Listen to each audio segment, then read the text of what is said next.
Sanibonani, Dumela, Abushin, Minjani, Mikahle. If you are not bored, the boys here keys. So today we are reacting to Brad Williams, funny comedian. So this show is called Daddy Issues. So we're gonna watch and react to it. Let's have fun. Let's enjoy ourselves. Let's be merry. Yeah, let's have some toffee jokes. Dago. Make it loud for Brad Williams!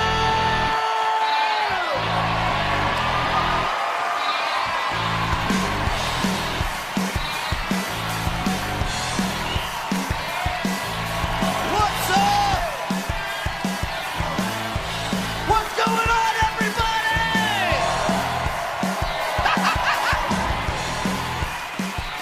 There's no way I can live up to that, but damn it, I'm gonna try. Are you guys ready to party? Are you guys ready to have a lot of fucking fun tonight? Good. I like having fun. I like to party. I don't know about you, but when I party, I like to drink. No, and one of the main reasons I like to drink is because I never have to pay for it. Ever. Because everyone wants to know what happens when a dwarf gets drunk. Right now you're thinking like, I wonder what happens. I would really like to know that. Like, and I know, it's like me and hot chicks. Me and hot chicks have that thing in common where we walk into the club and everyone just looks at us and goes, we're getting that fucked up tonight. And it's true, but I don't know why, because nothing happens when I drink, nothing crazy. Like, I don't know if one of your friends told you, like, no, man, you get a midget drunk, they explode into gold coins. It's ridiculous. Like, it's awesome.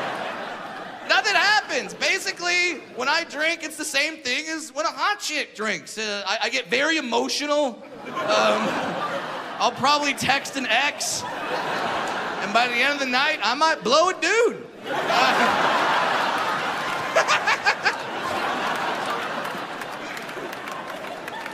I also say things when I'm drunk that I would absolutely never say sober under any circumstances. Like, not too long ago, I was watching a game with my buddy, and the team that I put money on won. I was very excited, so I turned to my friend and I said something to him that I would never say if I was sober. I turned to him, I go, yeah!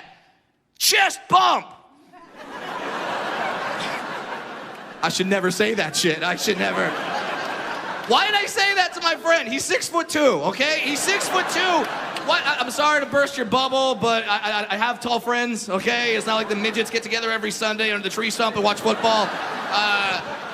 So he's 6'2", but he's been my friend for 20 years. I'm not his dwarf buddy. I'm not his little person pal. I'm just Brad to him. So I say chest bump. He's been drinking too. He's like, yeah, chest bump. And then he jumped. Why the fuck did he jump? Why? Why did you do it? It was already hard enough, okay? I'm already staring at him like, climb every mountain. Like, it's not gonna go well. You took something very difficult and then put something more difficult at the end of it. It's like putting a math test at the end of a Special Olympics race or something. Okay, if you didn't laugh at that joke, fuck you. Fuck you. That is a great joke, and I'm allowed to make that joke because I was in the Special Olympics, goddammit, okay? Yes, I was. Yes. I ran track in the Special Olympics. Now, if you have never seen a midget run, holy shit, you don't know what you're missing out on. It is unbelievable. When a dwarf runs, the portal to heaven opens right there. Because the legs are just going off in different directions like that, and it's just so cute. But because I was in the youth Special Olympics, they didn't have everyone of the same disability. Also, if 5 dwarves were running at the same time, everyone would just die of a joygasm. So, it wasn't just little people running, it was all these different kids with all these different disabilities, like some sort of Make-A-Wish all-star team. And yeah, in the far lane, there was a kid on crutches, not worried about him. I'm gonna kick his ass, okay? No problem there. Next to him was a kid in a wheelchair. What the fuck, man? A wheelchair? That's a performance enhancer. What are you doing? Unless there's stairs on the track, I'm losing to this guy, okay? Then after that, it was me, and then after that was a fucker, okay? It was what? That's the politically correct term. That's what they like to be referred to as. They like to be called guys, okay? That's true. And don't feel sorry for him. Some of you are feeling sorry for him. Why? Feel sorry for me. I'm the guy that's got to run in this event while my dad is up in the stands. I'm looking at him like, Daddy, are you proud of me? He's like, no, I'm not proud of you. You're running next to him, fucker. I'm not proud of you. And he really wasn't proud of me when beat me, okay? He beat me. He cheated, though. He cheated. His mom ran in front of him holding a marshmallow the entire time. It's backwards.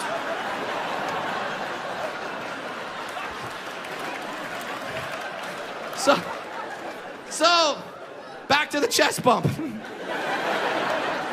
So my buddy, 6'2", chest bumps me. You wanna know what happens when a 6'2" guy gives a 4-foot guy a chest bump? 4-foot guy gets a dick in the face. That's what happens. And you can't ignore a dick in the face. You can't just pause over it. You can't skip it like a fart during sex. You can power through a fart during sex. You can be there like, all right, it's my... Eye contact, do not inhale. You know what I mean? But when that happens, you have to acknowledge it. So me and my friend are just staring at each other, making eye contact. No one knows what to say. And then he finally looks down at me and goes, my bad, dog. Fuck you, my bad. That is not a my bad moment.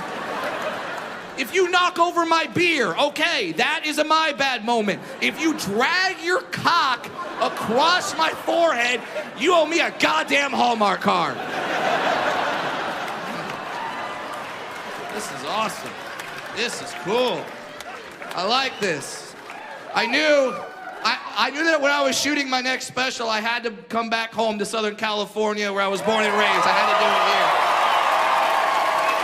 Had to. But I travel the country, and I'll be honest with you, one of the reasons that makes Southern California great is also what makes us shitty, because we have amazing weather all the time, but that makes us pussies, okay? And we know, we've all been there like, oh my God, I am not going outside today. It is 68 degrees outside. Are the schools even open? It's done.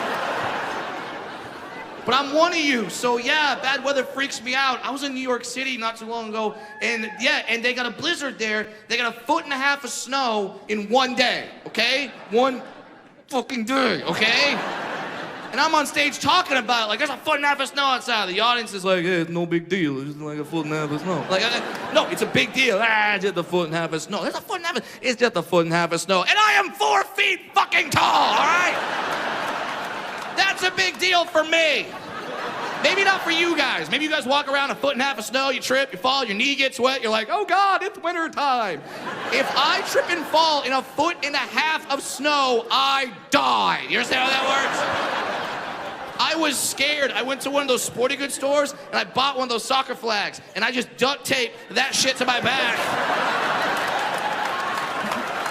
I just walk around New York City like this the entire time. People are looking at me like, Brad, you look like a loser. Don't give a shit, I'm gonna live.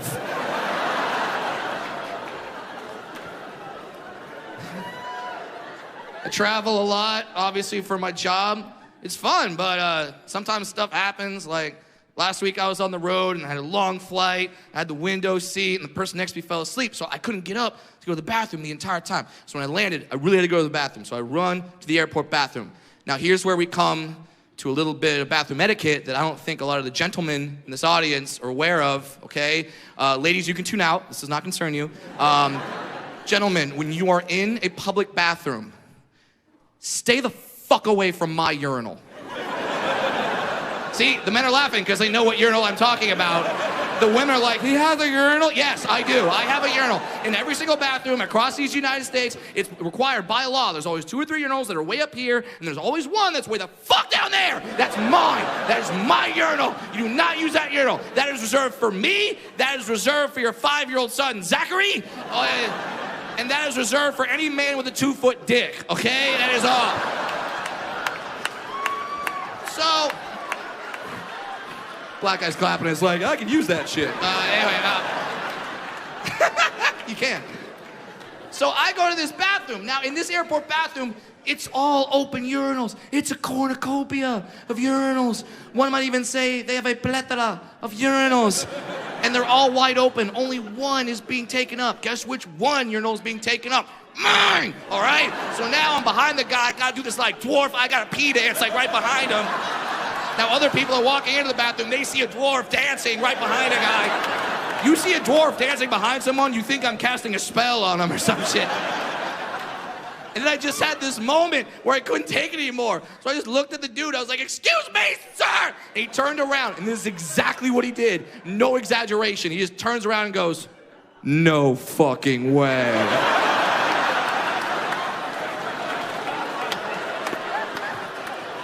Like, all that was missing was the Southwest airline logo, like, boop, "Want to get away?" Like, that was it. I was telling my friend about this story, and he's like, "Brad, why don't you just use a regular sized urinal?" Listen, I would love to use a regular sized urinal. I don't possess the muscle control necessary to use a regular sized urinal. If I use a regular sized urinal, I gotta be like, "Pee, shut it off, pee, shut it off, pee, shut it off." I can't do that. I haven't done enough Kegels. But I was nice to the guy. I just said, "Excuse me, sir." He turned around, that was it. I'm not gonna be nice anymore. I'm not. If I ever go to a bathroom and I see one of you tall fucks and you are using my urinal, I will go full R. Kelly on your leg, all right? But yeah, this is a fun job. I love this job. Only bad part about it, you gotta travel a lot. Like, past 3 years, I've been on the road like 48 weeks a year. So I get burned out. I was so burnt out that I took this other job just to get away from it for a bit. I took a job as a DJ in San Francisco, California on a morning show. Don't cheer. That lasted 6 months, then I got fired. I will tell you exactly what happened. They might say something different on Google. This is what happened. I was a morning show DJ on this show. I was the sports guy on the morning show. Obviously, you look at me, you're like, "Yeah, there's a dude that got picked first for every team growing up."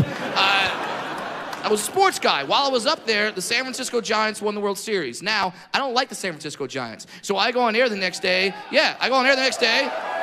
Talk a bunch of shit about the San Francisco Giants, make reference to a couple players that I know have been cheating on their wives, classy stuff.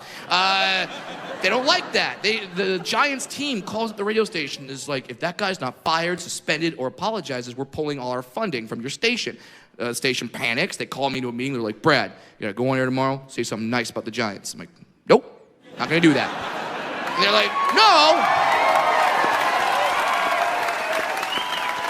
They're like, "No, you gotta do it. Just go on air and say something nice about the Giants." I'm like, "That's never gonna happen." They're like, "What? Because you're from Southern California and you're a Dodger fan?" I'm like, "I am, but that has nothing to do with it. Nothing to do with it. I'm a professional." They go, "Well, why don't you just say anything nice about the Giants?" Like, because I'm a fucking midget. I'm not gonna wear a jersey that says Giants on it, asshole. Realize that? I'm not gonna support something that's been trying to kill me my entire life. No one else would do that, ever. A black guy would never wear a jersey that says cops.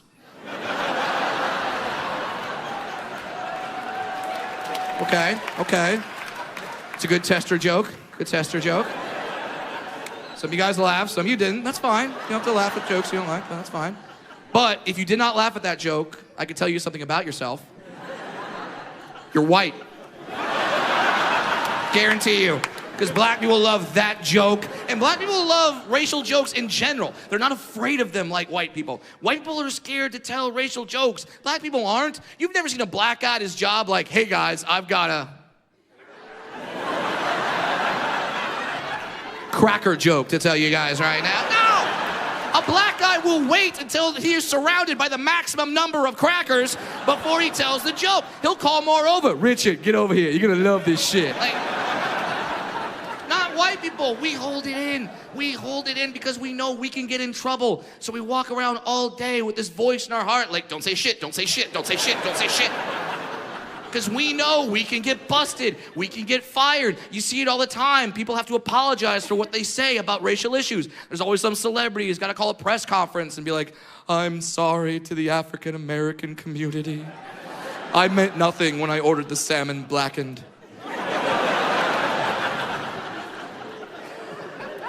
You get scared and you hold it in. White people hold it in and it affects other parts of life. Even something basic as laughter. Because white people never want to be caught laughing at the wrong joke. So we laugh like we have ADD. It's just, and we stop. You ever seen a black guy laugh like that? Fuck no. I love making black guys laugh. You make a black guy laugh, he puts everything he has into it. Body, soul. Black people burn calories when they laugh. It is awesome. You make a black dude laugh, it's like, oh, shit! That is the funniest thing I've ever heard in my goddamn life! Try it, white people, you'll like it. Don't get me wrong, you're gonna fuck it up the first time you do it. First time you'll be like, golly gee willikers. That was a humorous anecdote. I just don't get why we're not allowed to talk about certain things. It doesn't make any sense to me. Because in my opinion, when you talk about racial issues, when you joke about it, when you have a discussion, that's how you learn. That's how you gain a greater appreciation. You do. That's how you learn and appreciate other cultures. Like right now, I love Asian people. I love Asian people right now. Because 2 weeks ago, my Asian buddy called me up and he asked me for help to fix his iPhone. Think about that for a second, okay? He asked me, he could have asked his cousin. His cousin built the fucker, all right? But he didn't, he asked me, and that made me feel good about myself, made me feel good about the Asian people. And that's when I realized, oh my God, this is how we could end racism. If every group just asks for help with something they're supposed to be good at. Then we'll all support each other. We'll build each other up, right? Appreciate each other's cultures. Like, how much would you love Indian people if your Indian friend just called you like, oh my God, you need to help me. You need to help me right now. I am telling you one thing, now more than ever, I am in desperate need of customer service, right? I don't know what to do with my computer. I have tried everything to fix my computer. I have turned it off. I have turned it back on. Don't know what to do. If you can please just help me, I will be ever so grateful. Oh, wait, you are busy? I will hold.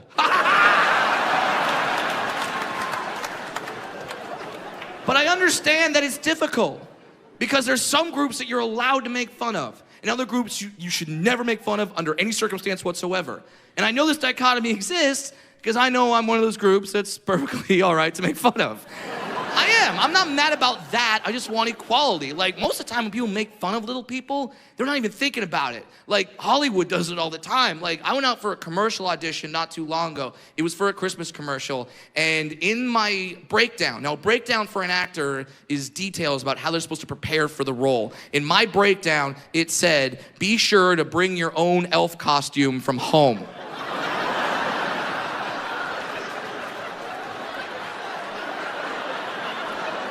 From home! What the fuck do you think is in my closet? You think you go to my house, open it up, and says elf, elf, elf, elf, elf, elf, elf, elf. Then the springtime, leprechaun, leprechaun, leprechaun, leprechaun, leprechaun, leprechaun. In the summer, I'll dress like a gnome if I'm feeling fancy. Like, are you kidding me? It's wrong. It's fucked up, and it's wrong. Don't kid yourself. I do own an elf costume, but you gotta work in this town, but it's just messed up because they would never do that to other groups, ever. They would never be like, oh, you're Asian, bring your wok. You know what I mean? Oh, you're a black male, bring your illegitimate child. They would never do that. All right? Now, I actually like when some people don't laugh at that joke because it helps me identify you. And helps me identify the people that I hate the most in this world. Oh, I'll tell you who they are. Oh yeah. Here's the people I hate. And I don't mean hate like, oh, I hate chocolate cake. No, I mean, I hate these people, all right? If you are one of these people that gets offended on behalf of another group, eat a bag of dicks.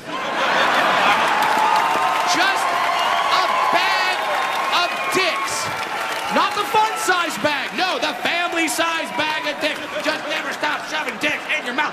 Why do people do this? Why? Why do people people care so much about shit that has nothing to do with them? And the worst part is that they think they're being so good. They think they're being a champion. I hope you know that when you get offended on behalf of another group, what you're doing is infinitely times more racist than whatever pissed you off in the first place. Because what you're doing is you're turning to that group and you're saying, hey, you're not smart enough to know you're being made fun of right now. But don't worry, I know you were made fun of, and I'm gonna do something about it. No, don't get up, don't get up, don't get up, don't get up, don't get up. Stay there, I'll handle it, I got this, master race on 3. 1, 2, 3. Okay, there we go. Why do people do this? And I know they do this. I had a woman come up to me recently after a show, angry, pissed off. Brad, I was so offended when you said the word midget. I was like, right, because you have other family members who are dwarfs. No.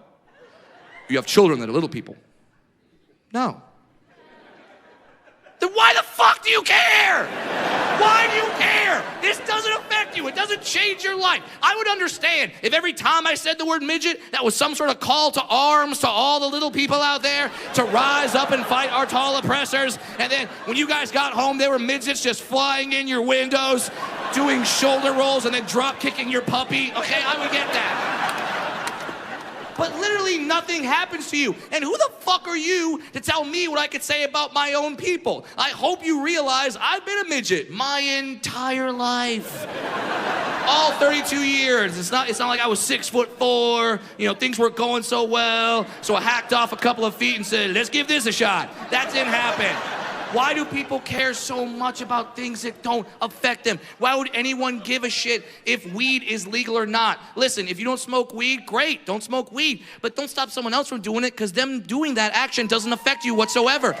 Same thing with gay marriage. Listen, if you're not gay, who gives a shit if gay marriage is legal or not? If 2 gay people get married, didn't change your life. Didn't affect you whatsoever. Why do people give a shit about that? And why do people give a shit when I drive in my car and I sing every lyric to Katy Perry's Firework? Why? I love that song. That's a great song. It's an inspirational song. Helps me feel better about myself. Now, I understand that joke is not funny, all right? It's not. But I say it every night because one of these nights, one of you people in the audience, you are going to know Katy Perry and you're going to tell her about that joke. She's going to be intrigued by that joke. She's going to want to come see one of my shows. She's going to laugh at my comedy show. She's going to want to meet me afterward. I will meet Katy Perry and then I will finally get a chance to motorboat damn titties.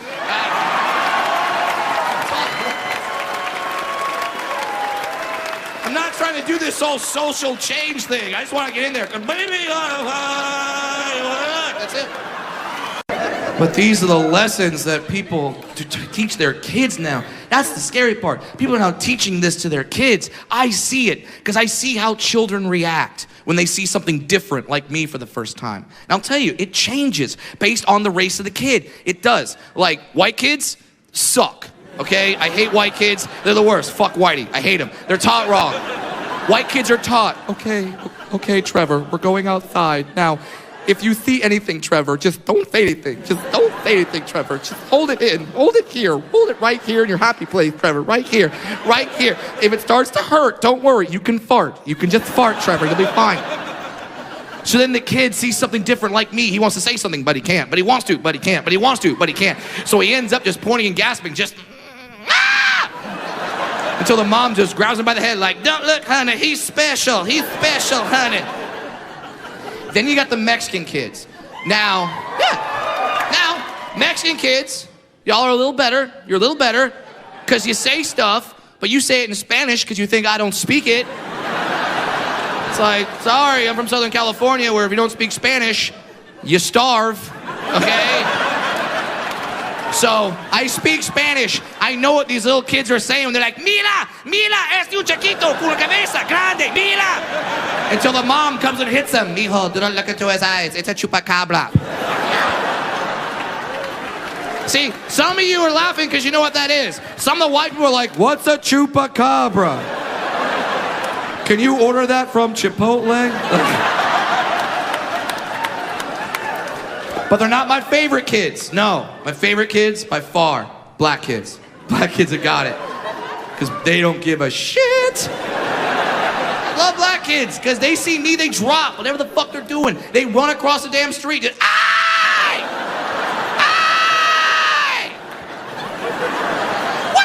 wrong with you? You think the dad is offended? No, dad's right behind him. Yeah, what the hell is wrong with your midget ass? I got rims bigger than you. Oh, shit. Basically, what I'm trying to say, ladies and gentlemen, the message behind my act, if you can pull one lesson from everything that I'm saying tonight, here it is. I want to be black. I do. I want to be black. It's a wonderful time. It's a wonderful time to be white in this country, but want to be black. We found out last year that if you're white in this country, but you want to be black, they'll let you be president of the NAACP. Yeah, we found that one out. You know what I'm talking about? Some of you are like, what the hell? I'll explain. It's a doozy, all right? In the great state of Washington, there lives a woman. Her name is Rachel Dolezal, and she is president of her local chapter of the NAACP, National Association for the Advancement of Colored People. What a wonderful story. Oh, wait, I forgot one minor detail. She white, okay? She's white, and they announced this on the news. They're like, a white woman is running the NAACP. And I'm like, what? How did that happen? They're like, she fooled everyone. She fooled everyone. Nobody knew she was white. I'm like, how did no one know she was white? Was she just like turning down pumpkin spice lattes every minute? Just like, did she burn a pair of Uggs? Like, how the fuck did no one know she was white? And they're like, she changed her appearance. She looked black. I'm like, you can do that? The Robert Downey Jr. Tropic Thunder surgery is real. And they said, here's what she looked like. And they showed her picture. You guys remember seeing that picture? Yeah. Was anyone fooled by that fucking picture? No one was fooled by that fucking picture. I knew that was a white woman. I could tell it was a white woman because I looked at the hair. The hair was a tail right there. That's white hair. You put a pencil on that, it's falling out. That's not black hair. That's not black hair. Stevie Wonder would have looked at her and be like, that's a white bitch. Then they made the announcement. Rachel Dolezal is going to appear on the Today Show, and I'm like, oh, I'm watching that. So I watched it, and they asked her, why did you pose as a black woman? Now, if she had said something along the lines of, well, you know what? I did what I did because I support black people, I respect black culture, and I felt that doing this gave me the best opportunity to give back to my own community. If she said something like that, I'd be like, you know what? Okay, I get it. A little weird, but okay. I understand. That's not what she said. No, that's not what she said. Why would you pose as a black woman? Oh, she did that, first of all. And if you're trying to pass as a black woman, step one, don't do that shit. Don't. A black woman has never done that in the history of man. They might have thrown in a every now and then, but never. That is pure white suburban bitch right there. That's pure. What do you mean pose as a black woman? What do you mean, I am a black woman? I am a black woman because I identify as a black woman. Yes, I might be black on the inside, but I am white on the outside. It's like a reverse Oreo cookie. People, we took the Caitlyn Jenner shit too far. Okay, we did. Now, that's not me saying anything negative against transgender people. Please do not mix my words. I support transgender people because, my God, if you're born one sex, you live for a while as that sex, and you're like, you know what? No, this is not who I'm supposed to be. And you want to go through that entire process to change. You want to go through the hormone therapies, have the plastic surgeries, write that really awkward email to your family. Hey, I'm not going to have a dick anymore. Merry Christmas. Like, that's got to be tough, and I support you, especially if you're a dude and you become a woman. If you're a dude and you become a woman, they take it, okay? They take it, and once it's gone, it's gone. It's gone. It's not like tattoos. Like tattoos are permanent. Tattoos are not permanent. You can get them lasered off, covered up. Oh, you can do all these different sorts of things to your tattoos. Can't do that. Once that's gone, it's gone. There's no such thing as a re-dickiotomy. Okay, like that's not happening. So I'm not against transgender people. No. I'm against all the people that ever since the Caitlyn Jenner thing, now they're hopping on this I identify as bandwagon. Where that's all you have to say is I identify as, then whatever you say after that, we immediately have to treat you as such, no questions asked. So you can be like, I identify as a black person, we have to treat you like a black person. I identify as a hamster, we gotta get you a little ball, the water bottle, like that's it. It's like, fine, as long as we all get to do this, ladies, I identify as Channing Tatum. Suck my dick, okay? What? I can be Magic Mike. I can be Magic Mike. Check that shit out right there. Yeah, that's Magic Mike right there. I am Magic Mike XXS. But I I still understand what she's saying. She wants to be black. Great. I want to be black. I would love to be black. And I'm halfway there. I'm halfway to being black. Because check it out. That is a black ass right there. I don't care what you say. That is a black ass. Nicki Minaj got nothing on me. My anaconda don't. My anaconda don't. That's a black ass. But I want to be full. I want to be 100%. I want to be a black midget. I'd be a niglet. White people, that is the funniest joke you could never tell at work tomorrow. You'll try. People will be like, oh, what'd you do last night? Oh my God, I saw this comedian, Brad Williams. He's a little tiny dude, but he says he wants to be a black midget. He'd be called a You should go see him next time he's in town. That's what you should go do. I get it, white people. I get that I can say things that a lot of you can't. And there's a reason why. It's not because I'm a comedian. It's not because I'm clever. Here's why I can say things that you can't. I'm cute, okay? I'm very cute. I'm downright adorable. When you're adorable, you just make things better. Dwarves make everything better. I made a car accident better recently. I did, true story. I was talking with my buddy Adam, and while we're talking out front of his apartment, this car is driving, spins out of control, slams into a light pole. I freak out, I look at Adam, I go, I'm gonna go help. He looks at me and goes, what the fuck are you gonna do? And he's right. What the fuck would I do? My people are not exactly lifesavers, all right? You've never been at the beach, seen a dwarf lifeguard, see someone drowning, put on 2 floaties and be like, I got this shit! Okay, that's never happened. But I wasn't thinking about that. I just saw someone in trouble. I knew they needed help. I had to do something. So I start running across the street. Now, you have to see this from the woman's perspective. In her mind, she was driving along normally, having a great day. All of a sudden, she spins out of control. She slams to a light pole. She's all discombobulated, and then she just looks up and sees me like...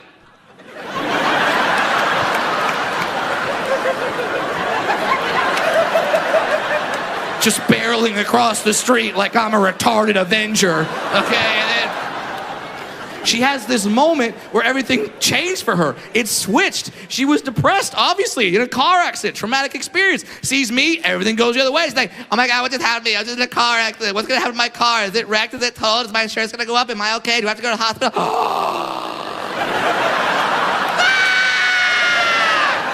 Like, what was going through her mind? Like, I'm pretty sure I get 3 wishes now. I make everything better. I made my own car accident better. Yes, I was in one, and it's embarrassing because it was my fault. I was an idiot. I was texting while driving, like a moron, heads down, not paying attention. All of a sudden I look up, nail this dude's car, wreck his car, wreck my car. We both get out of the cars to assess the damage. He looks and sees me and just goes, worth it. That happened to me. Why did he say that? What was he thinking? Well, hit a dwarf. That's 25,000 points. I'm kicking ass right now. I make everything better. Stressful situations like car accidents, I make better. I make boring things better, like grocery shopping. It's boring, but we all gotta do it. We all gotta grocery shop. You guys do it, I do it, part of the human condition. Nothing entertaining about grocery shopping. But if I buy 1 box of Lucky Charms, holy shit! Could you imagine being at a grocery store, you look down the aisle and just see me jamming with my box of Lucky Charms. If you saw that, you'd be like, fuck it, I'm buying a lottery ticket. This is the greatest day of my life. I make everything better. Stressful situations, I make better. My people make boring situations better. Hell, my people even make porno better. You're a freak, right there. You're a freak. I like you, though. I like you. Right now, look at all the people that laughed when I said make porn better, because those people have seen a midget porn. They know the magic that is midget porn. If you have not seen a midget porn before, what the fuck are you still doing here right now? Go home to your computers, type in www.humpaleg.com and enjoy that shit, okay? It's awesome. It's amazing, and I don't judge. I don't judge you if you watch porn, if you watch midget porn, because in my opinion, your porn should be a little weird. It should be a little freaky. It should be a little freaky. Legal. It should be legal. I don't want you guys getting busted and be like, the dwarf said it was okay. No, I did not say that. But it should be a little weird because porn Yeah, porn is an escape from real life. You don't want to see real life in your porn. You don't want to see that. You don't want to see what sex actually is in your porno. Reality sex, that's two people banging as quietly as they can because their 4-year-old is sleeping in the bedroom next to theirs. I'm not getting off to, shh, you're gonna wake the baby. Okay, that's not happening.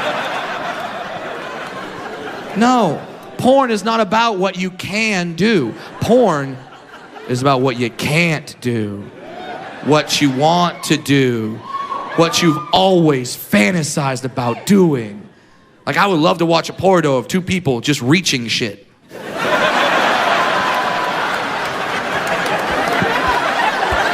Get it? Get it? Top shelf, bitch! I want that. But people assume I watch midget porn, and I don't. I'll be honest with you, I don't. I don't judge you if you do, but why would I watch midget porn? My life is a midget porn. If I wanted to see a midget porn, I would bang a girl next to a mirror, look left, and go, all right. Okay, that's me. That's not what I watch. But we're all friends. I'll tell you what I like to watch. Right? I'll tell you. This is honest, too. I like to watch black dudes have sex with Asian women. That's my thing. Okay. Why do I feel like you're all judging me right now? Really? You're gonna judge me about what I like to watch? Like you're holier than thou? Like if I go through all your browser histories, all I'm gonna find is missionary with eye contact. Like, are you kidding me? No, I like to watch black dudes have sex with Asian women because for once in my life, when a dick goes in a vagina, I would like to hear, ow.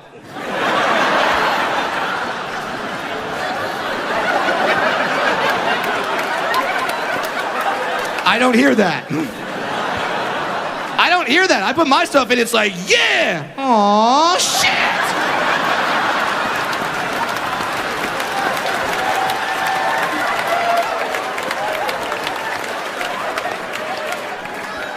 You're supposed to be afraid of it. And would it kill you, ladies? Would it kill you to just fake it? Okay? I'm not talking about the orgasm. No, I already know you faked the orgasm. No. I'm talking about faking your level of cock respect. Yes, cock respect. Ladies, you have to understand something. When your man takes his penis out for you for the very first time, it's an emotional moment. It is. We don't know what you're gonna say. We don't know how you're gonna react. We don't know how we measure up to the ghost of penis past that you've had in your life. We don't know if you're gonna say something when you see it, like, is that it? Like, and by the way, how fucked up is that? Is that it? Like, any man's ever heard that and said, actually, no, I have more dick. Lucky for you, I always carry some spare dick with me.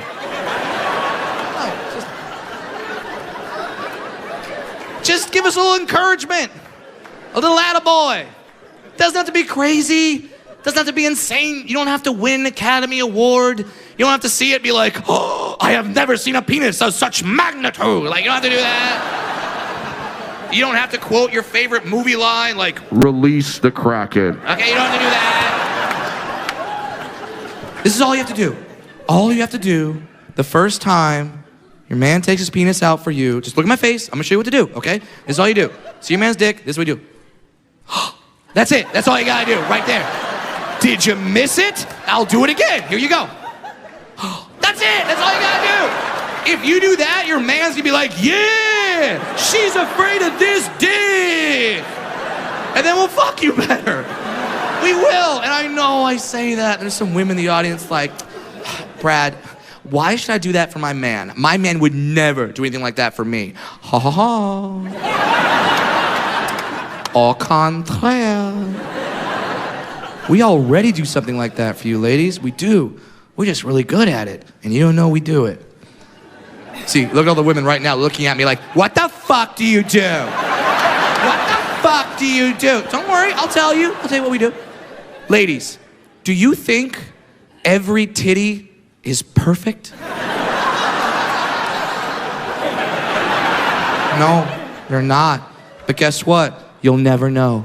You'll never know. Because no man is ever gonna do that to you. No man, because we are always ecstatic when we see the titties. We are thrilled when we see the titties. We see the titties, we know there's a damn good chance that we're having sex right after that. So we are gonna say absolutely nothing to fuck that situation up, okay?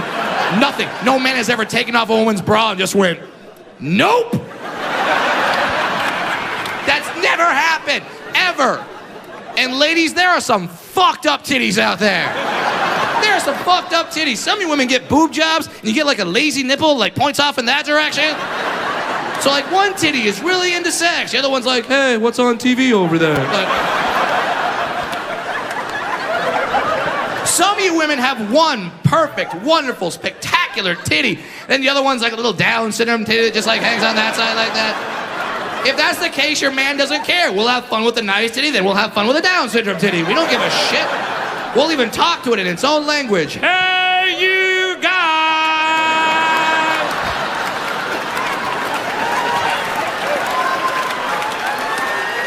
I know.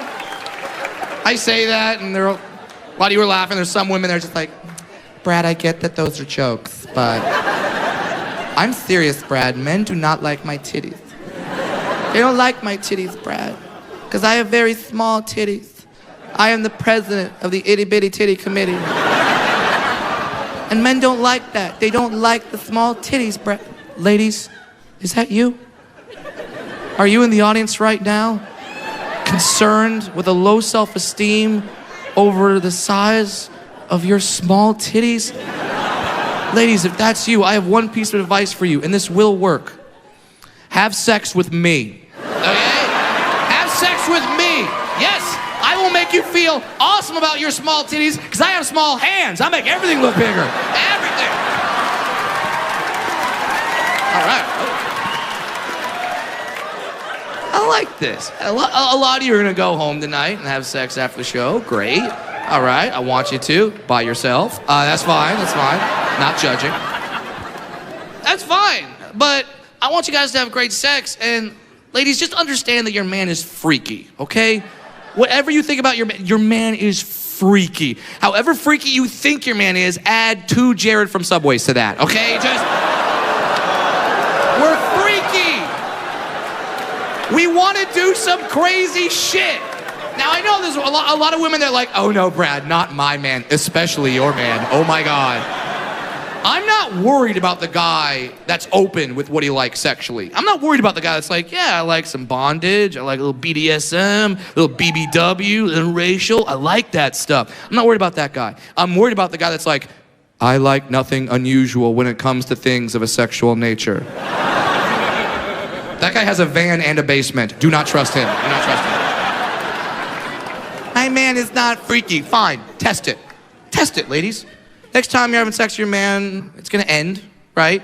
And you know what time that is, right? You know, when the guy gets a little hitch in the giddy up, right? Like he's all good for a while, like, yeah, it's my pussy, it's my butt.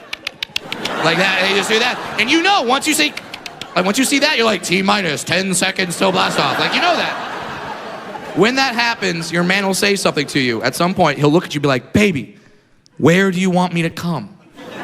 Now, there is 1,000 answers to this question, but there's only one answer you should never say under any circumstances. Ladies, if your man says that, you should never, ever, ever look at your man and be like, anywhere you want to.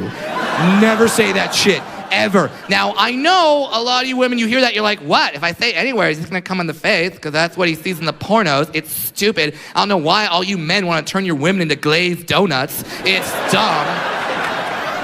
Yeah, we do want to do that. But you didn't say, on the face. You said, anywhere. And when you say anywhere, the devil comes up in the back of our heads. We're like, she said, anywhere. Then the angel pops up and says, okay, so maybe just like on her tits. Maybe just on her tits. That's someplace nice. She can block it. She can like put it together so it's easy cleanup. Like you could do that right there. It's fun. It's nice. It's easy. Just on the tits. She said anywhere. Okay, maybe on the small of her back. Maybe right there on the small of her back. Like I said before, easy cleanup, small tattoo right there for target practice. It's a pretty nice spot. All right. She said anywhere. And we'll check with you. We will check with you. We'll always look at you like, baby, did you say anywhere? And if you look at us, be like, yeah, anywhere you want. Where's your sister? What?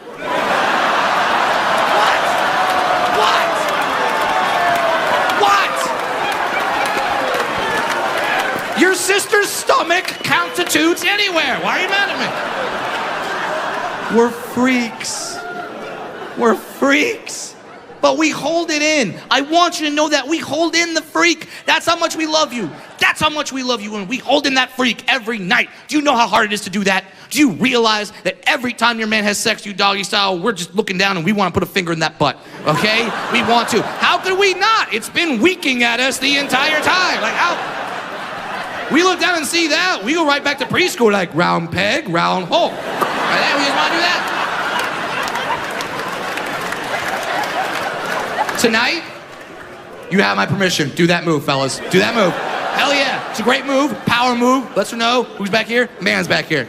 Right there. It's good. Now, a lot of you women hate me right now. But don't worry. Ladies, if your man does that to you, you can get a little revenge. You can get the revenge. Yeah. Next time you're down there, like, oh, you thought that was funny? Like that. And just do that right there. Right now, a lot of men are looking at their women. You will not do that to me later on tonight. Why not? It doesn't feel good. You're lying. It feels amazing. Okay? You obviously never tried it. Now, don't get me wrong, ladies. A lot of that depends on you. If it feels good or not, that depends on you. It's not going to feel good if you're too aggressive with it. You know, it's not going to feel good if you're just like, all right, coming in hot. Like, that's not going to feel good. If you act like you just dropped your engagement ring down the disposer, like, where is that thing? Okay, like, don't do that. Don't do that. Here's how it feels good. Just, ladies, pretend like you're playing a game of Jenga. Yes, Jenga, the tower game, right?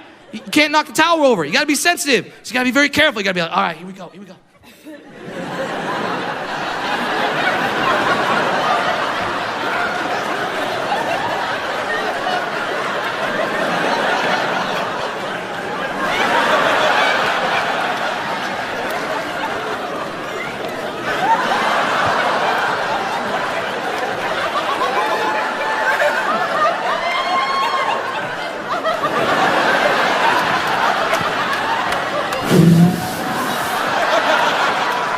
Right now, a couple of guys are like, you can try that on me later. You can try that. And there will still be the guys, the homophobic guys who are like, no, Brad, no. You put a finger in your butt. That makes you gay.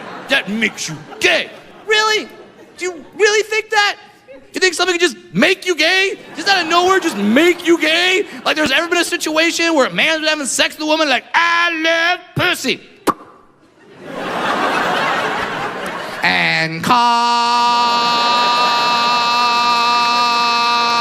the hills are alive. Yeah. I know, I have a very fucked up sense of humor. I do.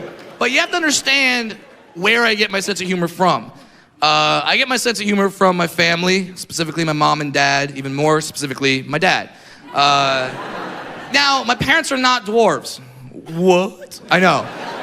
I tell a lot of people that sometimes they're like, what? Like, because they don't believe that tall people can have dwarf children. They like look at me, and when they ask me like, hey Brad, where are your mom and dad from? They think I'm gonna say, Narnia. That's not where they're from. And there's no dwarves in my family at all. I am the only one, so they weren't expecting it. So like my dad is this really athletic dude, tall athletic dude, and he thought his wife was gonna give birth to a football player. Instead, she shot out a football. And you gotta ask yourself, what would you do in that situation? What would you do if you found out your child was a little bit different? He wasn't gonna be like all the other kids. What would you do? How would you react if you knew for a fact your son was guaranteed to be bullied when he got to school? Hopefully, you do what my dad did. He bullied me first. But he did it in a very awesome way. He would make fun of me and he would tell me like, all right, hit me back. Hit me back with something. That's what you're gonna do. Some kid's gonna come up to you. He's gonna make fun of you. What are you gonna do? You gonna cry about it? No, not my son. You're gonna make him regret saying that to you. You're gonna make him cry about it. That's what you're gonna do. So he molded me. He trained me. He prepared me like Yoda and Luke Skywalker. The sizes were reversed, but you get the idea. So by the time I got to kindergarten, I was a trained verbal assassin. I walked into kindergarten with some swag like, I hope someone fucks with me today. And someone did. Someone did fuck with me. I will never forget this. First day of school, we're all lined up, right? And we're taking roll. This kid runs out of line in front of the entire class, runs right up to me, points his finger in my face and goes, ha ha, you're little. I looked at him and went, ha ha, your mom doesn't live with your dad anymore. Tears. I live in California. I had a 50-50 shot at getting that one right. So he starts crying. I get sent to the principal's office. I'm sitting there in the office. It's me, it's the principal, it's the kid. Kid's still crying because he's a bitch. And then the principal looks at me and goes, I can't believe you made him cry. I'm calling your father. Do it. All right, I'll do it. So he gets the phone out. He calls my dad, gets my dad out of work, and says, Mr. Williams, I'm here with your son Brad. He's in my office today because he made another little boy cry at school. What do you have to say about that? Here's what my dad said. He goes, did he start it or did he finish it? Yeah. I see the old school parents clapping right now because you know what that means. Some of the younger parents are like, what are you talking about? Did he start or did he finish it? It doesn't matter. It doesn't matter, Brad. Both children made fun of each other. They should both be punished equally. They should be put in timeout. They should put in timeout, Brad. Timeout means they can't use their Xbox for 3 minutes. It's not good. They'll think about what they did, and then they'll be done, and they'll want to learn something, and they'll want to go outside. Now, before they go outside, though, it's very scary outside. So you want to dip your child in a big vat of Purell. Just dip them in that Purell. So there's no germs on them, but they could fall. So you want to be prepared for that. So you put a helmet on them. You put some wrist pads, some elbow pads, some knee pads, and then if they play competitive sports, even if they get last place, you can't hurt their self-esteem. So if they get last place, you give them a 3-foot-tall trophy, and at the bottom of it, it says, "You're special. Fuck you." Fuck you. Stop it. Stop it. That's not what you do. Did you start it or did you finish it? Because you're never, ever, ever supposed to start a fight. But if you're in one, you better damn well finish that thing. That's the rule. If you start a fight, you're an asshole. If you finish it, you're a goddamn hero. That's the difference. So my dad says that to him, and the principal goes, well, to be honest with you, he finished it. Then my dad says this on the speakerphone. He goes, well, problem with your school is not my son. Problem with your school is the other kid's a pussy. Click. And I'm dancing around the office. That's my dad. That's my dad. And then I looked at the other kid. I'm like, you see, that's what a father does. You would have no idea what a father does. Finish him. Dad was proud of me that day. I got Chuck E. Cheese that day. Awesome. Now, don't think that just because I had that moment that my parents' job was done. Because if you're a parent, you know. You never stop being a parent. So my dad never stopped fucking with me, okay? Never. He even had to discipline me in a creative way. Because he's old school, he wanted to discipline me because I would mess up, just like any kid messes up. And my dad, he wanted to hit me, but you can't punch a dwarf. No, that's 12 years bad luck. You're not doing that. So my dad never hit me. Here's what he would do. When I would mess up, my dad would pick me up, put me on a counter, and then leave. Some of you get it. Some of you are like, what's the big deal? Well, 5-foot counter, 2-foot human. Unless you leave a parachute, not going anywhere for a while.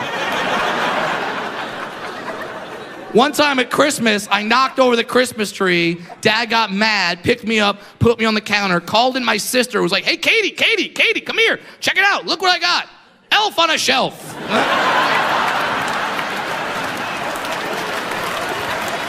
16th birthday. My dad wakes me up on my birthday. Happy birthday, son. I bought you a car. Yeah! I'll run downstairs, run to the kitchen, get to the garage, open it up. Fisher-Price Power Wheels sitting right there in the damn garage. Hey, I lived a block and a half away from school. I still drove that thing to school. I had the first electric car. I was a visionary. Now, I tell those stories about my father, and a lot of you have the appropriate reaction. You laugh. Some of you get that look, and I know that look. I say those stories, and you're like, oh, Brad, that's so sad. Your father made fun of you. What do you think that did to you, Brad? Made me a man. Shut the fuck up. Shut up. I thank God every day that my dad made fun of me.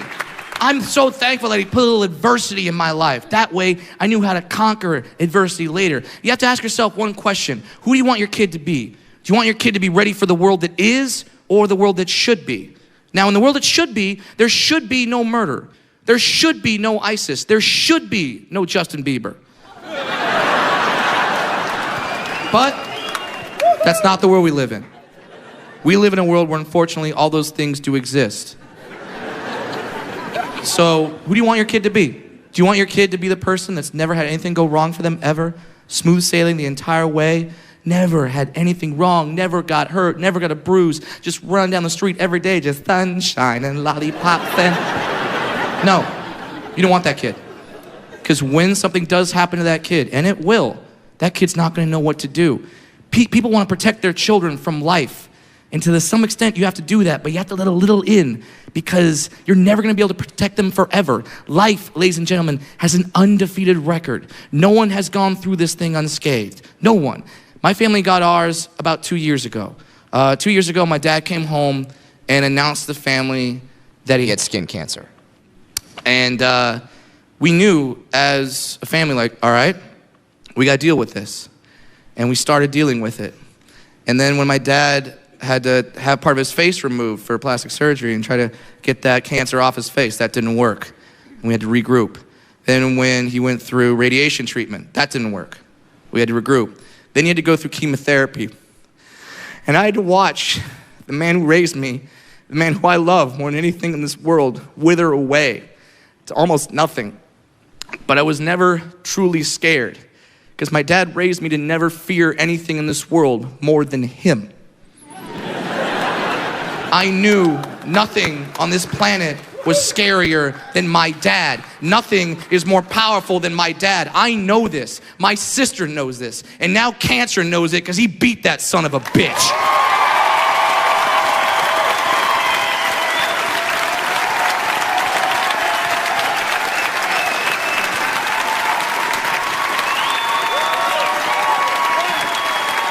You wanna know how he did it? Ask him, because my father is sitting right here in the second row.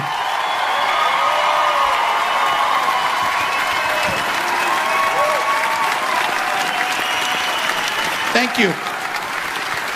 Thank you for teaching me. Thank you for teaching me never to quit.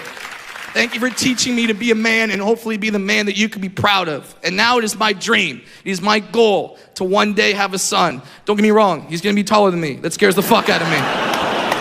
But one day, I wanna have that moment with my son where we're arguing, just like any father and son does. And we're having that moment and we're arguing and we're getting pissed off. It happens in every household. It is my dream that one day my son will look down at me and get mad at me and pick me up and put me on a counter and be like, Grandpa taught me that one, bitch. Thank you guys very much for being a part of this.